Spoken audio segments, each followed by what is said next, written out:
Hello everyone. So Bandit decided she wanted to guest star in today's video. She is my little Chihuahua baby. She's technically part Chihuahua, part Jack Russell, but like she acts like a Chihuahua and she's teeny like a Chihuahua.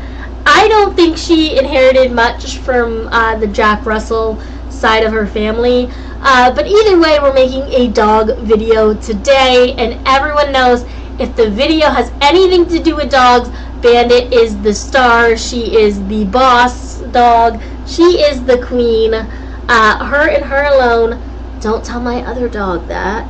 You know, my other dog is also the boss dog and boss queen, but you cannot say that around Bandit, okay?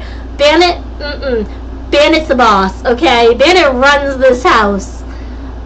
So I think to start with, when we're talking about the purpose of a Chihuahua and like what a Chihuahua is bred for, I really do think you have to go back to the Chihuahua's ancestors, and that would be the Chichi. It's a very ancient dog from the Toltec and Aztec empires. They're the ancestors of the Chihuahua, and they were originally bred for various purposes. They were used in religious ceremonies and rituals. It was believed that when you passed, that if you were buried with your Chihuahua, and I can get behind this because Chihuahuas are very devoted for their owners, that the Chihuahua would purify your soul and take on your sins after death and would guide you across the afterlife. Chihuahuas were very sacred. It was believed that in those empires, a Chihuahua could take away your pain and your illness. They were used almost like hot water bottles today to comfort the ill and the injured and the sick. Companionship was very much a big part of what they were bred for. However, they were also bred for food. The Chichichi, that would be the Chihuahua's ancestor that lived with the Toltec and the Aztec empires. They were called Chichichis, which makes sense because Chihuahua, cheese, you know. But Chichichis would also hunt small rodents and animals. And then during food shortages, they were used for food. Don't let Bandit hear that. Bandit's gonna be like, I am not used for food. I am a queen. I am sacred. Clearly not me. So like that, I think is interesting to jump back into like their first ancestors. However, the Chihuahuas were, the Spanish conquistadors came over, and I don't know that I said that right. And they brought dogs of their own, which were probably bred with the Chichichi, and that's how we come to the modern Chihuahua breed.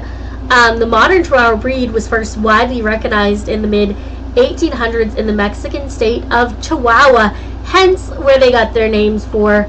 Tourists from the United States began purchasing these small dogs from Mexican merchants, bringing them back home, leading to their popularity in the United States. And the American Kennel Club officially recognized the breed in 1904, with Bleepy being the first registered Chihuahua. I don't know about that.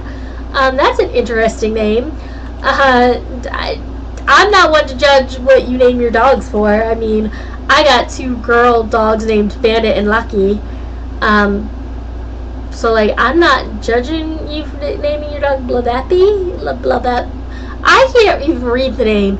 It's Bleppie. Like, that's an interesting name. Maybe there's meaning behind it. I don't know. But I found that interesting, that they went from being this, the Chichichi with the Aztecs and the Toltecs, where they were used for these very religious experiences where your dog's spirit would guide, a dead person's soul to the underworld, to being bred with Spanish conquistadors' dog, to becoming the modern Chihuahua in the 1800s. And they're still used for companionship today. Now, Chihuahuas are ranked 125th out of 130 breeds tested by a canine psychologist, Stanley Coren. This places them in the fair intelligence category. They're alert, they're intelligent, they're receptive to training with positive reinforcement techniques. But because they have like a strong will and whatnot, they do need a firm but like gentle approach to establish clear rules and boundaries from the very start. You really need to train and socialize them. That's how you get a friendly, lovable Chihuahua. You want to prevent behavioral issues and cultivate a well-behaved companion. You don't want your Chihuahua getting aggressive when their favorite person is being approached, for instance. Chihuahuas have very strong adaptive intelligence. That is a type of intelligence where they're very good at demonstrating strong problem-solving skills, and they have a remarkable ability to interpret human emotions. They are alert, intuitive. They are very responsive to the feelings of those around them. They're good at problem solving. I've seen my dogs problem solve a little. They're very good at it. Studies have explored how dogs approach and attempt to solve tasks with observations of independent problem solving attempts alongside social behaviors directed towards humans. And Chihuahuas were good at that. And they're still very alert. They're very vigilant, quick to notice and react to anything out of the ordinary. I would not recommend them as a watchdog because of their size, though. They're not going to protect you, let's just say that. They might try, but like they're very small. The chances of them stopping a burglar, I don't think is very good. But I will say they will let you know the burglar is in the house. You know, they may not be able to stop it. They might try, but I don't think they're going to succeed. They might like attack the burglar and give you like an extra 2 minutes to hop out of your bed and hide. But they are not. That burglar is going to fling its foot and your dog's going to go flying. So they might not have like the top traditional intelligence rankings because a lot of times dog breeds are ranked based on their obedience and their inherent intelligence and other things, or like how good they are at being a working dog. Chihuahuas are just not necessarily working dogs on their own. Like mine were bred with Jack Russells. Jack Russells are hunting dogs, so they have a different type of intelligence. I'm not going to go into that in today's video. Maybe in another doggy video later on we can go over a Jack Russell and like their ancestors and origins and the purpose of that breed. I love learning about different dog breeds and the purpose, so let me know if I should keep this series going. Of course, if we do, Bandit and Lucky are happy to co-star. They love co-starring. They are very happy to be jumping in and saying hi. But I just find it so interesting.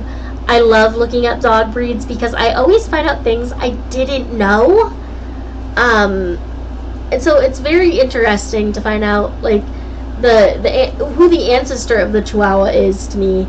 That they were in these ancient civilizations, and you know that they were bred with dogs that Spanish conquistadors brought over, leading us to, you know, dogs like Bandit and Lucky here. My dogs are part Chihuahua, part Jack Russell. Like y'all know, I've said it before. But I definitely think Bandit has more Chihuahua, and Lucky seems to have more Jack Russell in her. But I think they're lovely dogs. My dad has had Chihuahua mixes and things. I love the breed. So tell me what you think, and if you enjoyed this video. Bye everyone.